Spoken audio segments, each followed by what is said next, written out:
everybody. So welcome to, we've been having these community calls. I think this is about the 33rd or something. Is that right, Seth? The 21st, but I like those additional weeks you've added to our life. I forget it. Well, mentally, it feels like 33rd. Yeah, but we've had a lot of them. So I try to start with a little thought as we get into this. I sent out a note a couple days ago. I think a lot of us have had moments where we felt either sad, depressed, anxious, a whole range of feelings. So just for a second, I just wanted to say, I want to contrast being alone, which is a very healthy thing, from loneliness. Mm-hmm. And, Pascal said it this way in the 17th century, said the fundamental problem of a person is never learning to be alone within four walls. So there's a good side of being alone. Some of you we've gone on our little trek to the monastery in January where we're 2.5 days, we're together but alone. There's something different and even powerful about being alone but with others.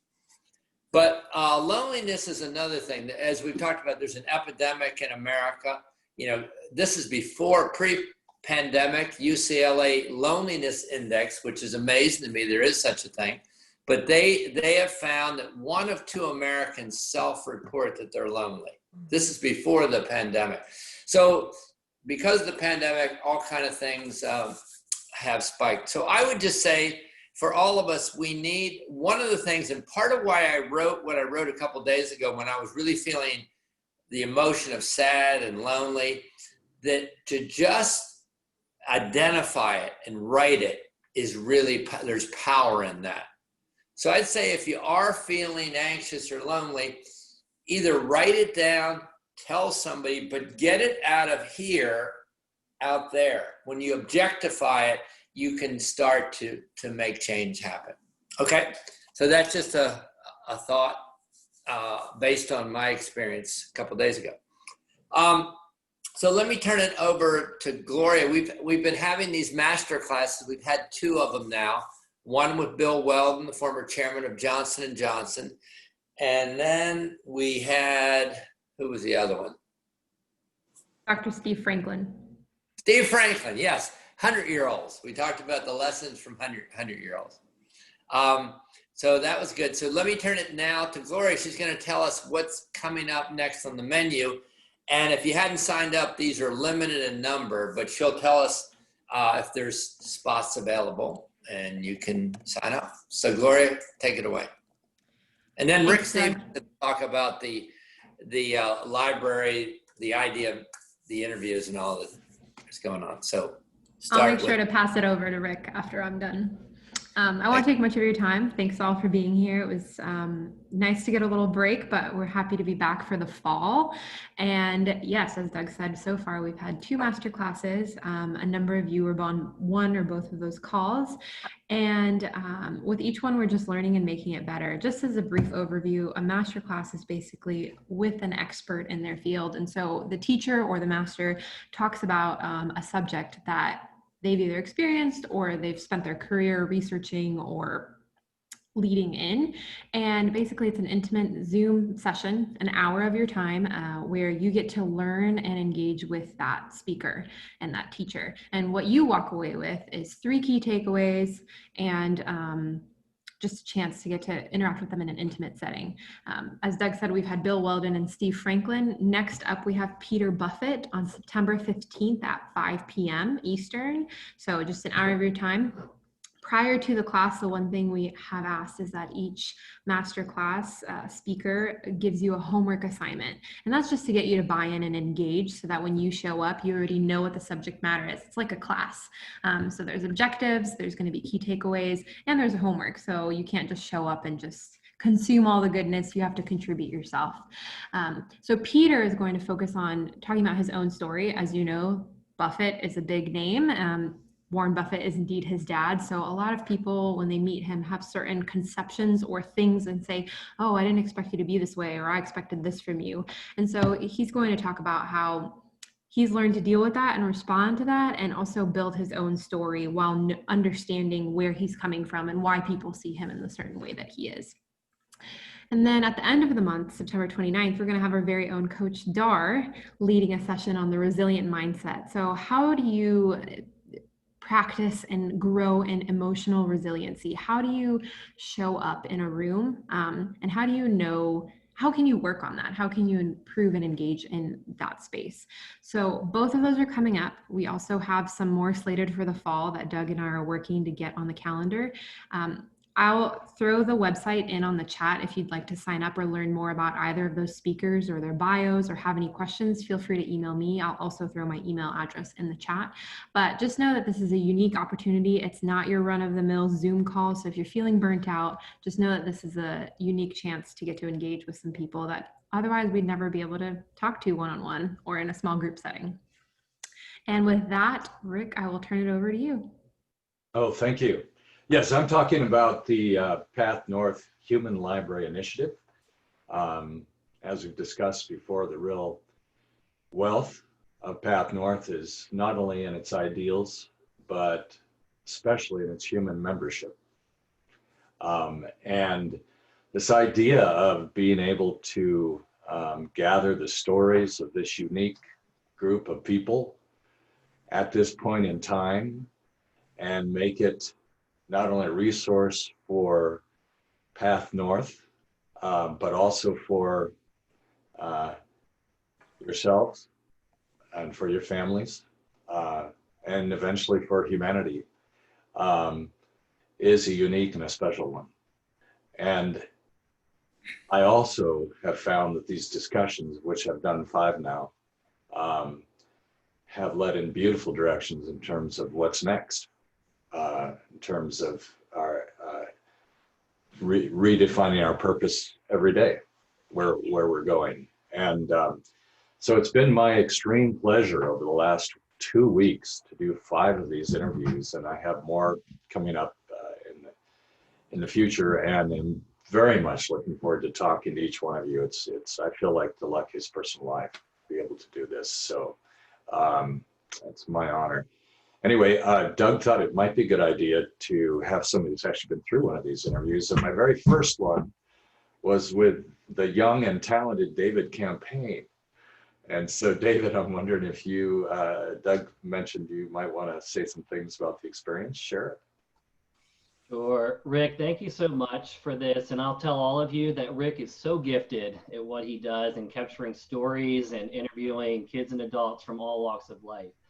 So all of you need to do this, whether you do the shorter version or the legacy version. I actually personally decided to do the more robust legacy version in late July with Rick, and just want to share briefly some of my why doing it now. As a younger guy, I turned 45 next month, so I'm not as young as I was. But you know, when PathNorth offered this in early July, our family had just watched the musical Hamilton that it released on the Disney app for the first time on the screen. And if any of you have seen that, there's the final song in that great musical that's called Who Lives, Who Dies, Who Tells Your Story? And I think this opportunity that PathNorth has given each of us to do this with Rick is a chance, an opportunity to tell our story where any of us are right now on life's journey. And for me, my wife and I are still raising our kids at ages 10 and 12. You know, when I did this interview, my dad passed away last July, so it was just a year anniversary of my dad passing away at age 77. Yesterday was 9 years since my mom passed away from cancer at the age of 70. So I'm the oldest and I have a younger sister, but I've been very reflective the last few years, and certainly over the last year even more, with both of my parents not here anymore, as I always thought they would live, you know, well into their 80s like my grandparents did. Thankful and grateful for the story I was born into, and I felt like this time in my life was a time to capture this. So that's why I did the more robust legacy interview. My encouragement to all of you, there's no time like the present to do this, especially with this COVID-19 pandemic. You know, I was on that call with Dr. Steve Franklin. I'm a wannabe centenarian, but looking at my parents, I hope to get there, but I may not. So it's definitely seeing my parents' health decline much sooner than I ever expected. has made me want to just carpe diem, Doug, as you talk about, seize the day with experience in life, with my family and with others. And I'll leave you with these deposits, just a few scripture verses that have spoken to me with my parents passing away younger. But Psalm 90 verses 10 and 12 tells us our days may come to 70 years or 80 if our strength endures. Yet even the best of them are filled with trouble and sorrow. But God, teach us to number our days that we may gain a heart of wisdom. And then I think in Ephesians, the Apostle Paul talks about be very careful then how you live, not as unwise, but as wise, making the most of every opportunity because the days are evil. And then the last thing was, I think in Romans 12:12, it says, be joyful in hope, patient in affliction, and faithful in prayer. And Rick, you had one of my favorite questions that I answered on the interview, and I'll end with this. You asked this question. You said, if you had one bit of advice that you could pass on to your children and or the next generation, what would it be? And in summary, my answer to that was learn from the past, savor the divine present, and dream and hope for the future. And with that, I'll turn it back over to you all. That's beautiful. Wow. Fantastic, David.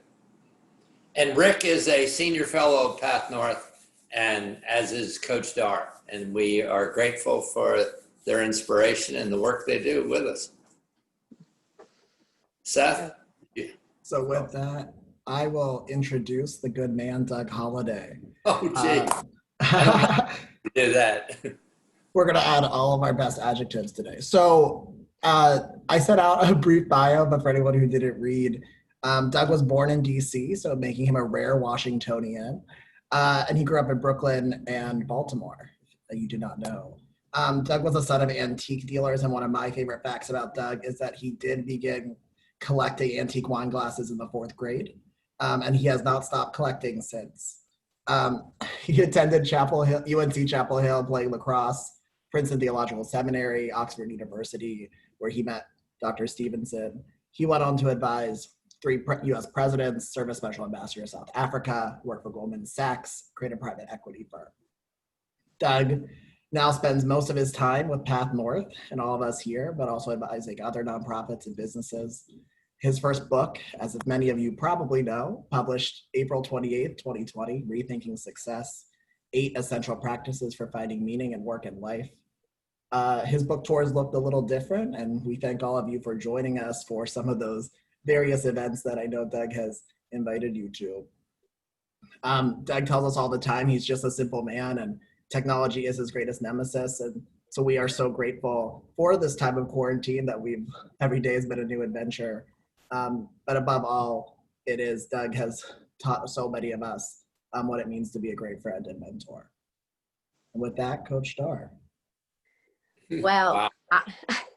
I Thank am you. honored to be able to take the baton here and be able to lead us through some discussions with our amazing Doug Holladay. And Doug, you have such a collective past, but what one, I just want to say thank you, because this truly is an honor as a mentor and a friend of mine that we get to be able to have this time with you, not only now, but what you do with PathNorth, and for stepping up and leading us in PathNorth, because through meaning, authenticity, and perspective, MAP, which is what really PathNorth is all about, you've enriched our lives. And I know I'm speaking on behalf of a lot of people on this call, but I know in my heart that I'm truly grateful, and I'm grateful that you started this, because we are in a world, like you said, that is very disconnected, but PathNorth has been a way that we get to connect and build relationships and build better relationships in depth. So thank you.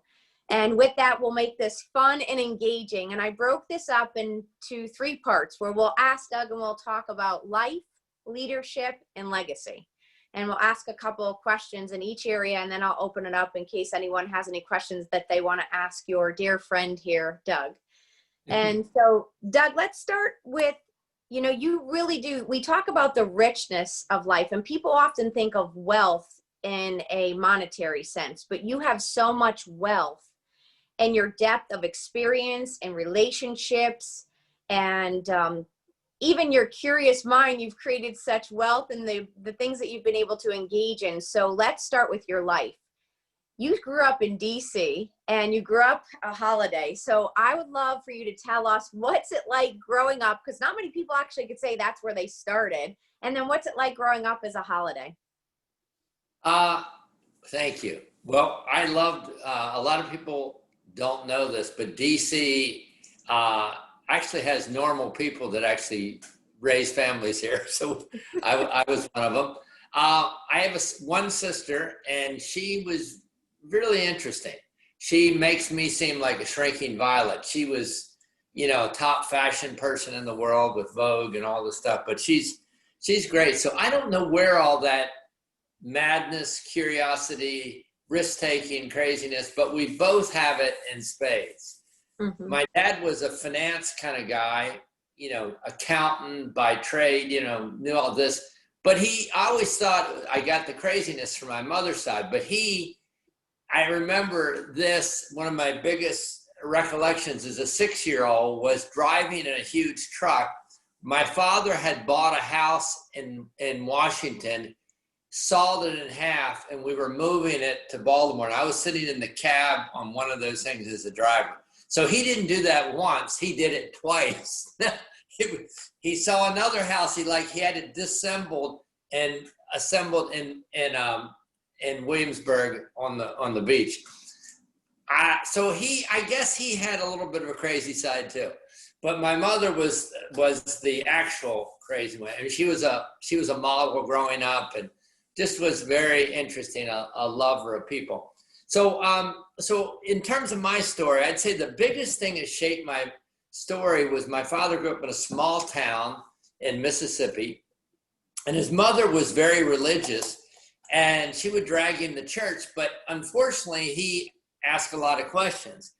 And in those days, that wasn't exactly welcome. So at a young age, my father decided that, that religion was not for him. So I actually grew up in a family where my father was an atheist. We didn't have any religious affiliation, didn't go to church, didn't do anything, but my dad really loved talking about ideas. So he introduced me to Socrates and all these crazy things. So it was really kind of a master class at dinner every night, talking about ideas and things that mattered.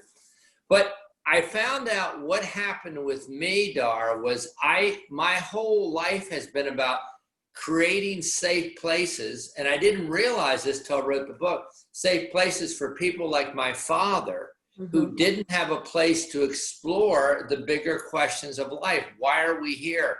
How do you handle suffering? All these things. So that really on an unconscious level was, wow, I think I've done that my whole life. Any place I've ever been, whether it's been at Goldman Sachs or the White House or whatever, I would collect leaders and say, let's talk about stuff that really matters in addition to what we do every day.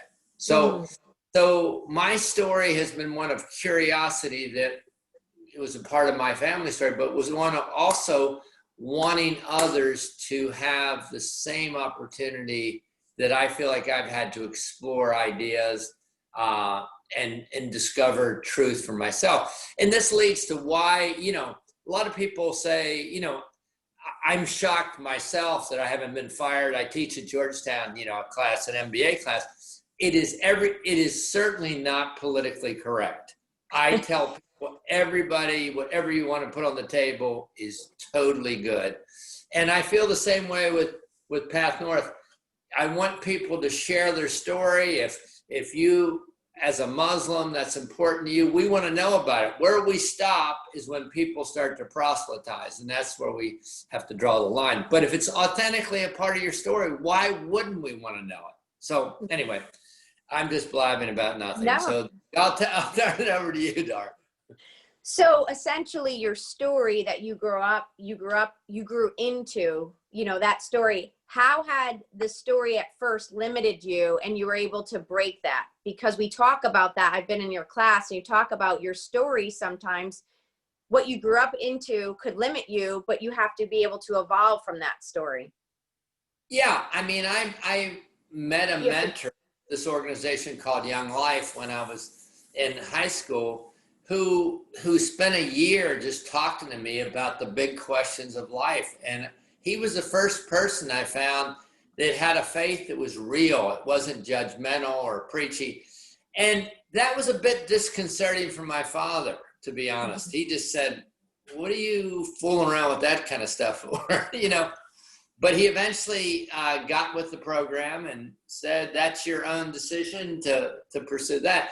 But how that's affected me, Dar, I've always had the eye of the simple believer, but also the eye of a cynic. And I just don't trust a lot of stuff. When people start spouting, you know, God told me this and all that, I said, well, not exactly.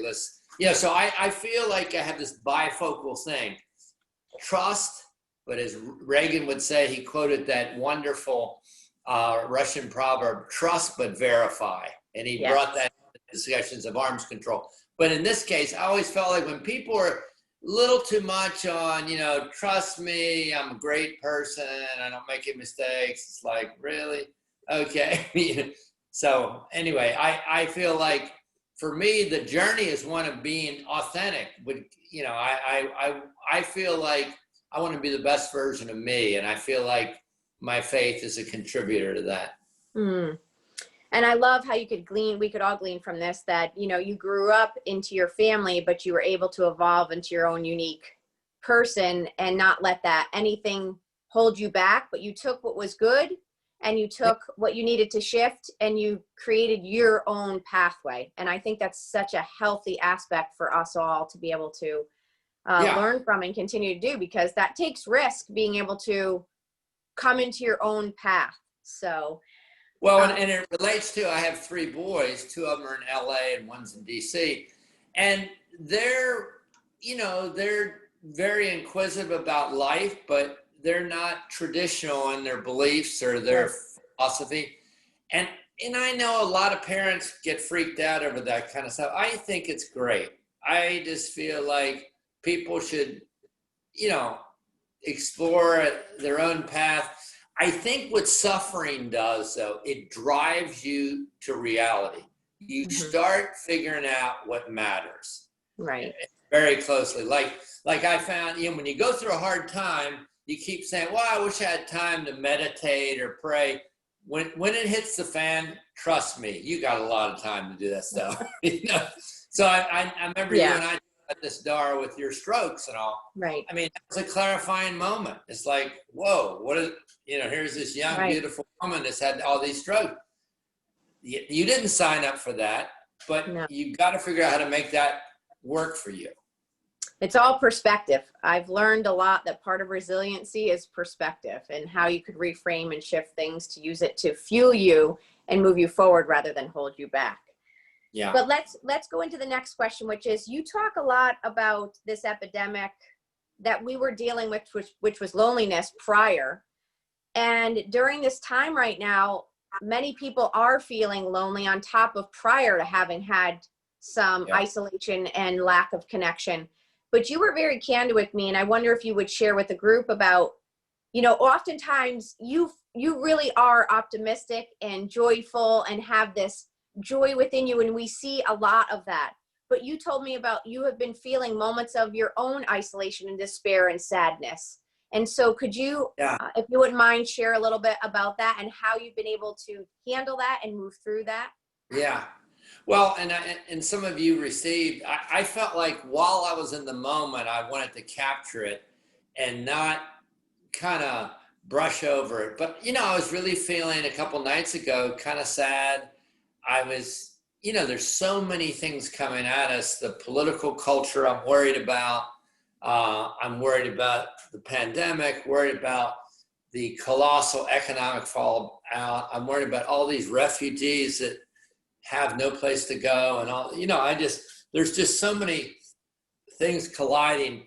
And so I just was feeling really sad and you know, a bit disconnected. So I said, I'm going to write that down. I sent it to Seth because somebody had sent me a little piece that has a word for that the Greeks had coined. So I sent this thing to Seth and he sent it out the next day. But what was amazing about that, I heard from a lot of you and others that said, you know, I'm feeling that, and I don't know if my doctor's on the call. He sent me along through the day. Don't give up. I said, it isn't that bad, John. I'm okay. I'm not jumping off the roof. But you know, I think people weren't used to me giving voice to that, but that's really a part of me.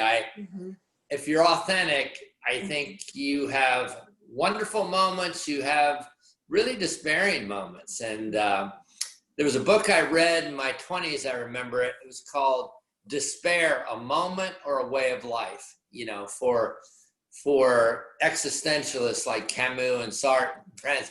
They saw despair as a way of life. That's just how life is. I choose to think it's a moment. We all have moments of despair and disconnection and futility.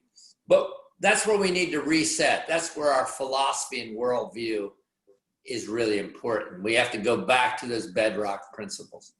And that's how you got yourself from that moment of feeling despair through that, correct? Yeah. So it did become, it was not just more than a moment or a day, but it became something you could move from. Because sometimes what happens is, just like you said, when you stay in that moment of despair for a long time, that's where it starts to get dangerous for us. So we have to be able to stay in connection and talk and be around people. Because if any of you've known, when you're in that moment, if someone says, do you want to talk or do you want to go somewhere, your automatic answer is, no, I'm good. No, I'm good. You don't want to talk. You don't want anyone coming over. And I will just say this just for everyone. But if you know someone is feeling despair and it's starting to get a little consistent, show up at their place or call them or reach out, because like Doug said, don't let it just be a moment, not a life, and you can get them through those moments. So, and I'm glad that you shared, Doug, because many see you as obviously very much optimistic, which we're grateful for, but you're human and you have emotions too. And how do you move through those emotions? Yeah. So I think it's almost like naming these things. If you get it out of your insides and put it out there, then all of a sudden you have power over it and control over it. Yes. But if you don't, if you just try to stuff it down, I think that's where you run into problems, and it turns into health problems and all. Plus, it doesn't hurt to have a good bottle of Cabernet on hand, which I have a lot of wine, but that's another story. Okay. There's a movie, Eat, Pray, Love, and she's trying to learn Italian, and then she's trying to teach the Italian person English, and she holds up a wine bottle, and she tells the gentleman, therapy. This is called therapy. We're not condoning that. Just a funny moment in the movie. Okay. So let's move on from that to now some leadership. You talk a lot about being at the table with many great leaders, and that you've been close to so many wonderful people in your life. We're in this time and this place where many are looking at what is great leadership. And so I'd love for you to be able to discuss with us what kind of leaders you feel are most effective, and what are the commonalities that great leaders have? Yeah, I mean, my view is this: people don't want perfect people to be their leaders. They want authentic people. And you just look at all the blah, blah we hear. We have so many industries in Washington that are damage control companies that, try to put lipstick on a pig. I think if people were just more honest about their situation, I screwed up and it's terrible and I don't even know why I did it. But they have to kind of have all these convoluted answers. So I think people want authenticity. I think the other thing is what they want in leaders is trust.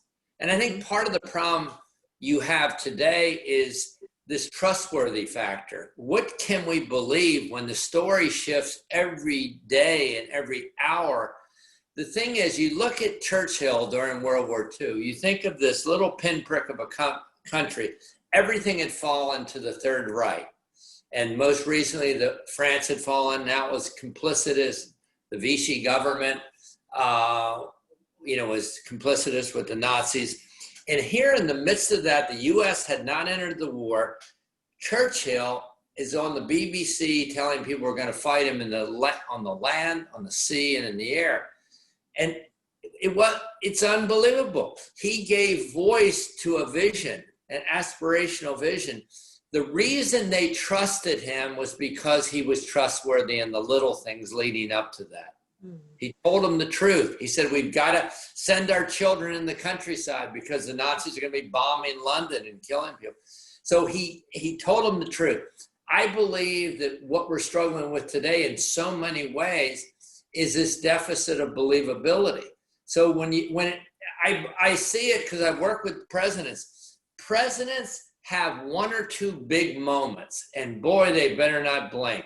The George W. moment when he grabs that bullhorn at 9/11, he tells the American public, we got this, New York, we're going to be there. When I worked with Ronald Reagan and he went over in '89, the Berlin Wall where Kennedy had given that famous speech, and he said, at that wall, tear down this wall, Mr. Gorbachev.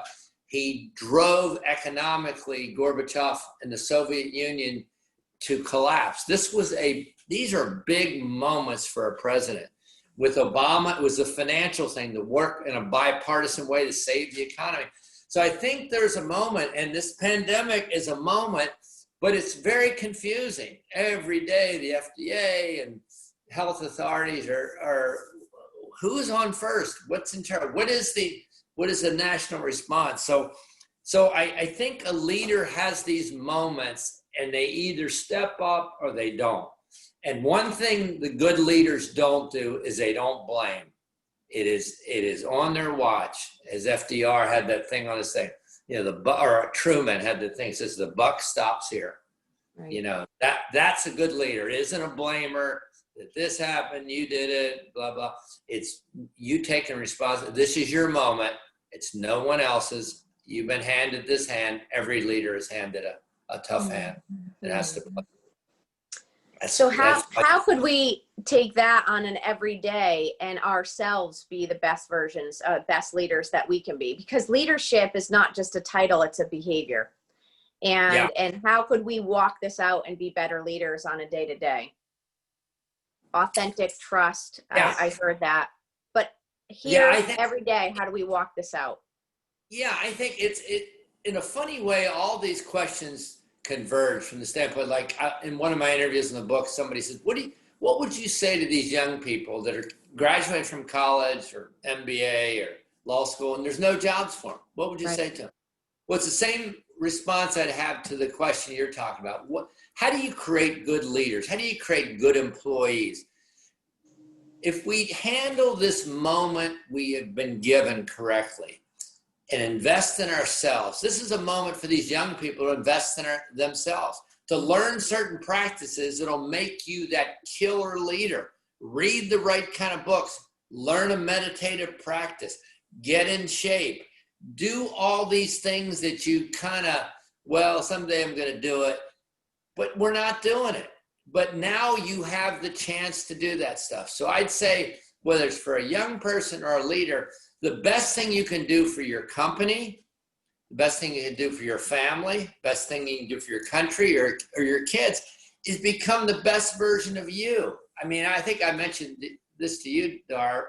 I read this thing by this eminent psychiatrist, and it was his reflections at the end of his career as he was stepping down from Johns Hopkins.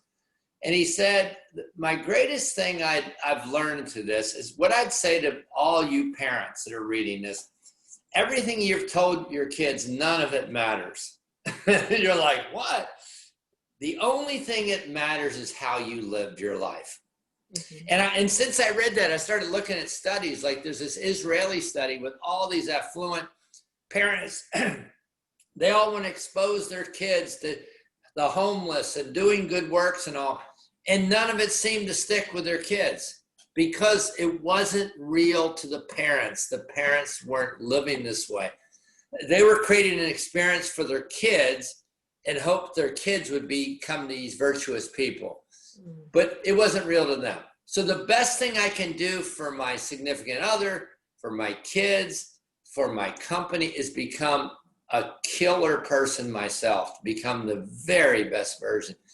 And all that'll flow. You know, we have one on the call, Deanna Mulligan, who has a great book coming out. Deanna's you know, the CEO of one of the great insurance companies, Guardian Life. She embodies this. She is the real deal. Diana is authentic, smart, and people would follow her any place. So read her book. That's The check's in the mail, Doug. The check's in the mail. Thanks, Deanna. Doug, I love that you shared that. Can Deanna respond to that question? Yes. Because I think she could bring a great perspective. Deanna, I didn't mean to put you on the spot. Oh, you're muted, Deanna. You're muted. I thought I was unmuted. Sorry. Well, thank you, Doug. That is, with all the great people on this call, I'm extremely humbled and embarrassed to be introduced that way. But I think I totally agree with your defining moments for leaders, and I'm sure everybody on this call who is a leader can talk about their defining moments. And you know, when I talk to young people and they ask me about them, I say my number one piece of advice: don't be scared. You know, I was interviewed once on TV, I can't remember, I think it was CNN or something, and the woman interviewing me said, tell me about a time you're scared. I said, I don't get scared. Now, of course, I'm scared of certain things, like I'm scared of speeding cars and I'm scared of the coronavirus, but when I have a decision to make it work, that's not scary, right? I mean, you do the right thing and you take the consequences. A lot of things in the world are scary. The political situation is scary, but those are things you can't do anything about. The things that are within your day-to-day, there's no reason to get scared, right? But I think that also has to come, as Doug has said, from a place of deep faith. If you have the deep faith, take the leap. And I would say the same thing to the young people you're talking to, Doug. Take a leap. You don't have a job right now? Take a leap. Do something big. Do something scary. What's the worst that could happen? Hey, Deanna, tell us the name of your book and when it's coming out. The name of the book is Hire Purpose, spelled H-I-R-E, Purpose. It's coming out October 27th, although it's up on Amazon right now. And it's about businesses' obligation, but also the benefits to business of taking responsibility for their employees and retraining them and helping to educate them so that even if they don't have a job or can't have a job in your company, they have an opportunity to be useful citizens. And I do believe that education is now not just in the public realm, not just in the home realm, that businesses also have a responsibility for education. So just think enough had commercial prepared. messages. Thank you, Doug.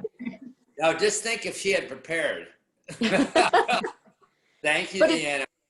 Deanna, thank you so much, because that is so fitting to exactly what Doug was just sharing, and what many that we see, that when everyone is truly working on being the best version of themselves, the ripple effect goes on and within their business, within their children, and there's no longer where you could just say, well, that's how I am, deal with it. And in my world, as a therapist and a coach, I'll say, no, are you trying to be the best version of yourself? Then we'll work with that.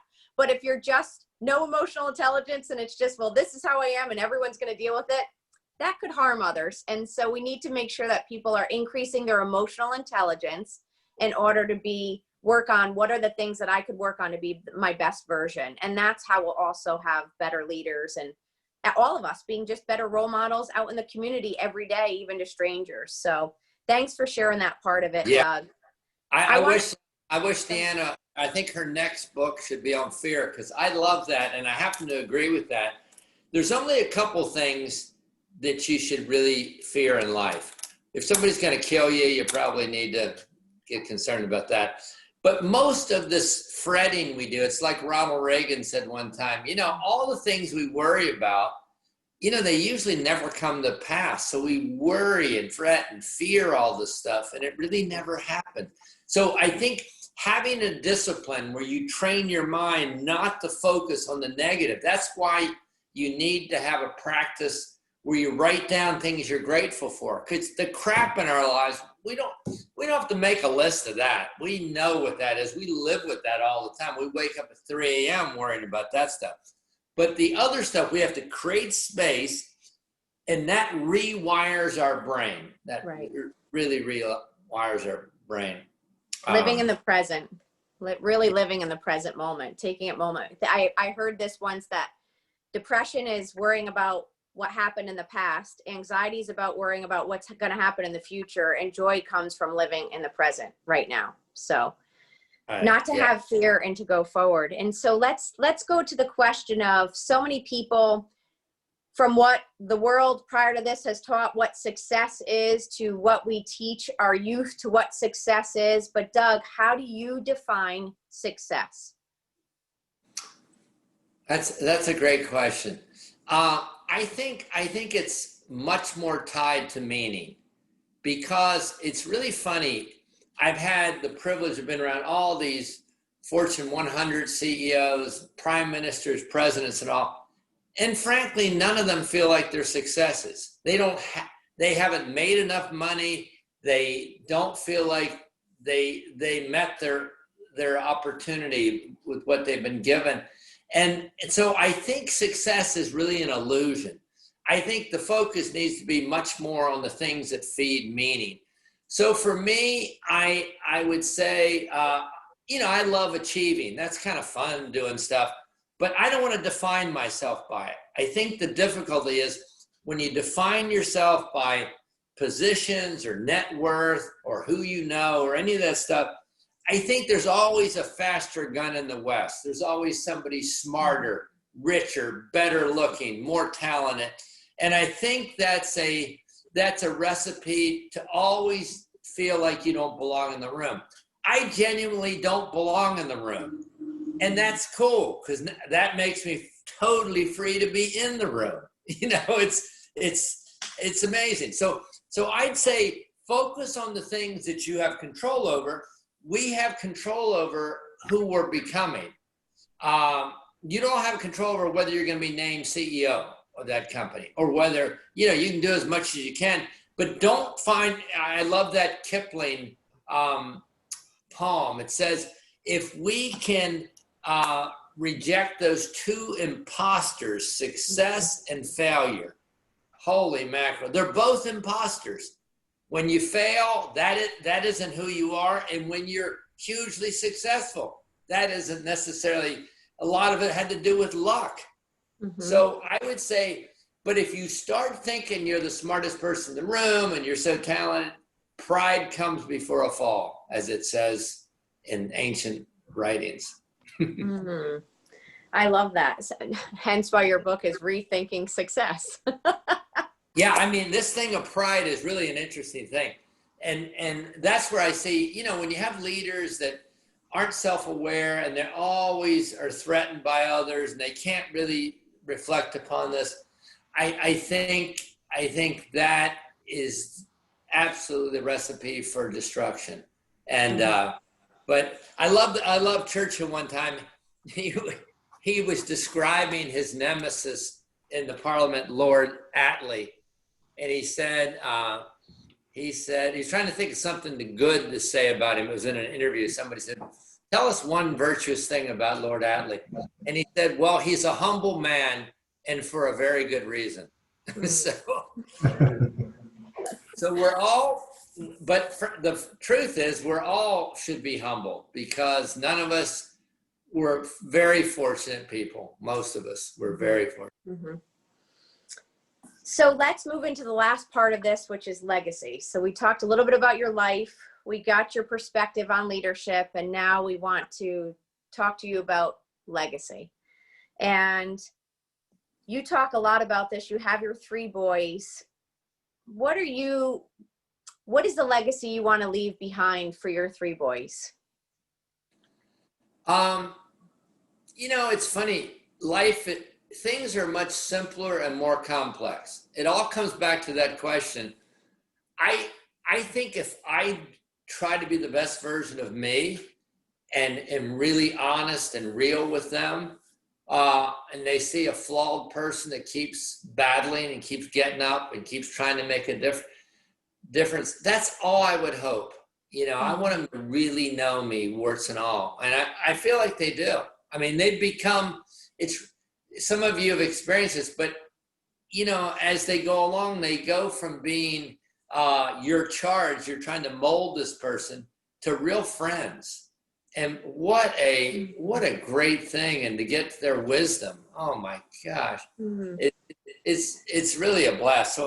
So I love that part of it. They're different than me. I mean, they're TED fellows, you know, musicians and technology. They do all that stuff. I have no clue what they're doing. Steve Case tries to interpret it for me sometimes, but I love that they're using their talent in great ways. I just want them to be the best version of them. And in my book, I talk about an experience where I had to, you know, ask their forgiveness, because frankly, the trajectory they were on was threatening to me. Because I said, where is this going, this music thing? And I realized that I needed to ask their forgiveness. And it was a powerful moment for me, at least. I don't know if they remember it, but for me it was. So Doug, since we were talking about centurions, and so when we get to your 100th birthday party and we're all standing there ready to toast you, what would you hope that by that point, the messages you'd hear, the life that you will have lived? So when people are toasting to you, what is it that they're saying of who Doug Holladay is, was, and continues to be? I think that I was real, that I was not a fake version of myself. But you know, it's that whole thing that I think Freud talks about. There's a public persona and a private. I would hope those two would match. You know, I want them to match, and so often they don't. I feel like I'm a hypocrite so much of the time. So I think I'd like my friends to just say, you know, despite your wretchedness, we love you. And that's the best I could hope. But I don't have any big thought, like I don't have any big document that I want to say, this was what I did. If somehow I touch somebody's life by just caring or showing up or whatever, oh my gosh, what a privilege that is, you know. I mean, I've gotten more feedback in life than any 50 people should deserve, and I don't get it, really. I don't get it, you know. That I just try to show up and be me, and it's kind of fun being me. I kind of like it. It's fun being around you. We never know what's going to happen. It's an adventure. Doug, I would honestly say that you are truly one of the most real, authentic, humble, vulnerable leaders that I've met. And I'm very gracious for your humbleness, but the lessons and the wisdom that you pass on. And so I want to close with these two questions and then open it up and for anyone that wants to ask Doug questions. But so if you do get that chance to live to 100, you have almost 30 years to be able to create something. What do you want to do with the next 30 years of your life? Well, I think it's really interesting because the recipe for really thriving in life, it's knowable. And it's funny, on deathbed, when this palliative nurse was asked all the people she spent 30 years by their side in their last minutes and last hours, the thing they said repeatedly was, in terms of regrets, I wish I would have risked more. Yeah. I don't want to go to my grave thinking I didn't try something because I was afraid.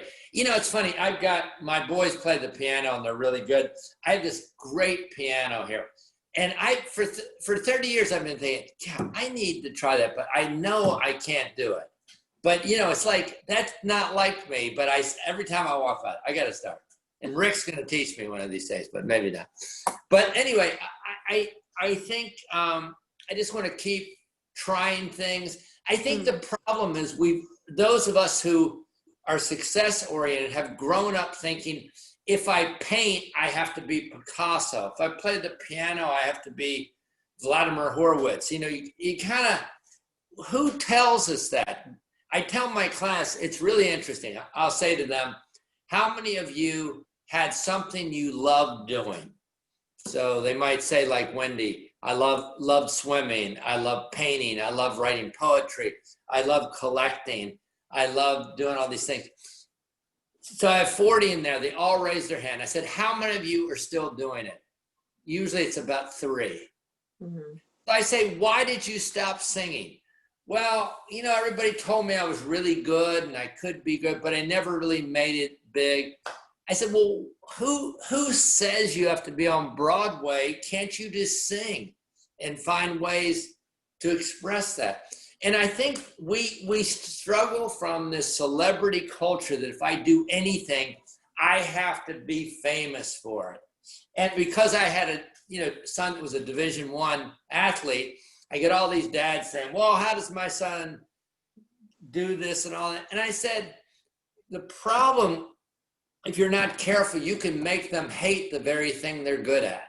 Mhm. So if they love playing golf and you just say, okay, we got to get serious about this and do this, what a sad thing. So I think we got to just I want to keep risking. I want to keep trying stuff. There's a couple languages I'd like to learn, all these things where I know I'm going to do terrible at everything, but it's okay. I just want to keep trying stuff, Thank you. Well, we're signing you up for piano lessons now. No, I'm just kidding. Oh. I'm joking. Rick. I'm joking. Rick's going to teach me. But last question, which is words of wisdom. Here we are sitting with you, and for anyone that will follow up and watch this, but what is the last thing that you'd like to share with us today on a life lesson or advice you had been given in your life? But if you were to close this out, what's one piece of advice or a lesson that you might want to share with us that we could take with us today? Wow. The one thought that I would leave, I would say the way to have a rich life is to be truly interested in others and to give your life away, to really give your life away. It's the answer to depression. Look, I'm not downplaying the medical side of depression, for example, but I think for some of us that it's more of a episodic thing. I find the more I give, the more I contribute, it makes life awesome. When I'd go to Ethiopia and do funny little magic tricks with these kids, the joy I brought, but laughter is huge. I love making people laugh in crazy circumstances and all, because I think humor is universal, and it changes everything. It really changes everything.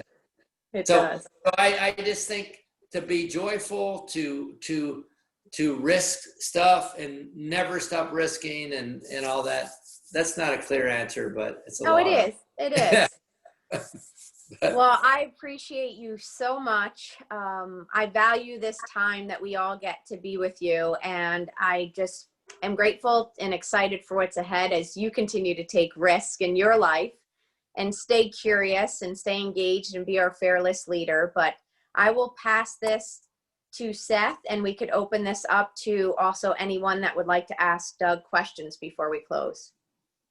And by the way, I didn't want to do this session. I know I'm much more comfortable interviewing than being the other. Well, thank you for doing it. Yeah, thank you, Dar. So before we close with any announcements, what questions? This is a rare opportunity.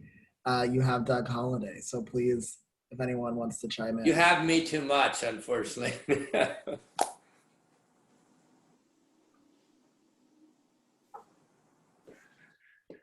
I have a question. This is Karen. So good to see everybody kind of virtually for right now. I really love the messages about moments. And I think about that a lot as I'm in this moment that you're looking at, what seems forever. And so as you're out, and a lot of us are kind of connected to lots of different circles.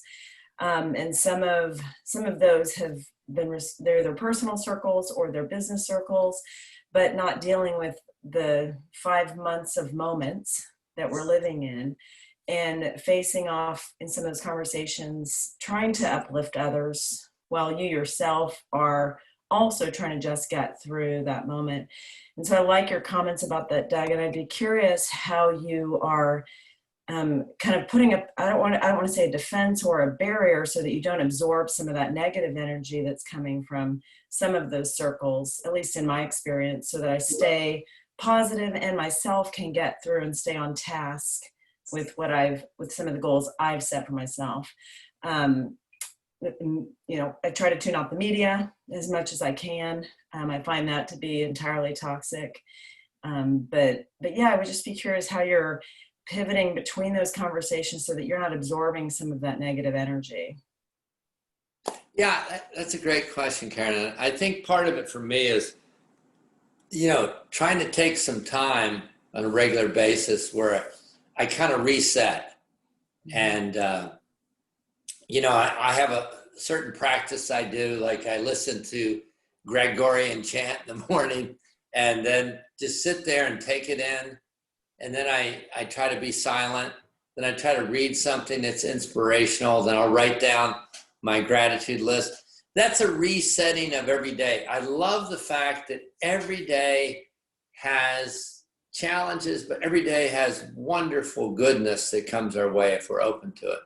So I think the problem is if you see life as one whole stream, like I was talking to a neighbor yesterday, and she was just saying, I don't know what month it is or what day. And that's the problem with this COVID thing. Everything blur together. That's why I think to have some practices where you actually say, I'm starting this day.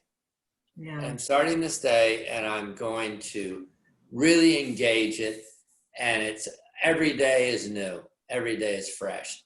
So I think that's, to me, is a different mindset where you clear the past. Like somebody said it, I think it was Gloria or somebody said that, you can't, the only thing we can control is this moment right now.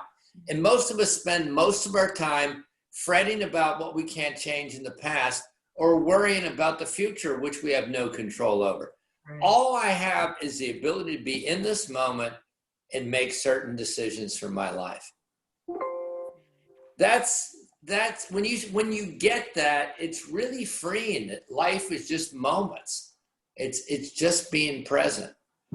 And we just destroy it by fears of the future, regrets about the past. I think we just have to have a way, a practice that enables us to close the door and move forward. I like that, yeah, because I always think about, is this something I have to action on or not, right? And can I just kind of push that to the side? And there's so much I've discovered in kind of all of our string of COVID moments here that I don't have to action on that I previously maybe thought I did. And that's also helping. Thank you. Seth, I've got a question. Thank you. Well, Bill, please. You know, man. Let me ask Doug this. You have recently published a book, which is a very Gutenbergian experience. How is the book publishing and selling business going in this age of COVID when we're all Zooming and zanging and zamming each other? Yeah, by the way, Bill is a great author. He's not only a great painter, he's a great author. I've got one of his great paintings down. His paintings he's one of the most celebrated painters in the South. Just want you to know. And that's not You're a fine Christian boy, and your father was from Union, Mississippi, which is not to be held against him. Exactly. That's where you got your grit and your determination, man. Bill wrote about it. So I think it's going really well. I actually like this fact that I haven't been able to go out. Like the Gene and Steve case, we're going to have a big book launch for me. And I think about a week before that, we're all got shut down. So it almost changed everything. But I've actually liked it because I've had these platform things. I don't know, I've like in front of different financial institutions like KeyBank, Goldman Sachs, UBS, to have the chance to be interviewed in them has been really fun. And I hadn't had to go anyplace. So sometime we've had hundreds of people and done that. And I'm trying to think. So the book thing's going pretty well. I think it's a bestseller, but because I found a bestseller that fits for me. No, the Wall Street Journal said something like 2,500. I think it's sold about 11 or 12,000 so far. So that I guess it's trending in the right direction, but I have no idea. By the way, I want to recognize Felix, young Felix. Where is he? Felix was the anonymous donor that sent a book to every one of our PathNorth members. Yay, Felix. And your wife. So, so that was really cool that you did that. So thank we you. are a little over, but since it is our first one back and it is Doug, we'll take one more question and then I will wrap it up. Anyone?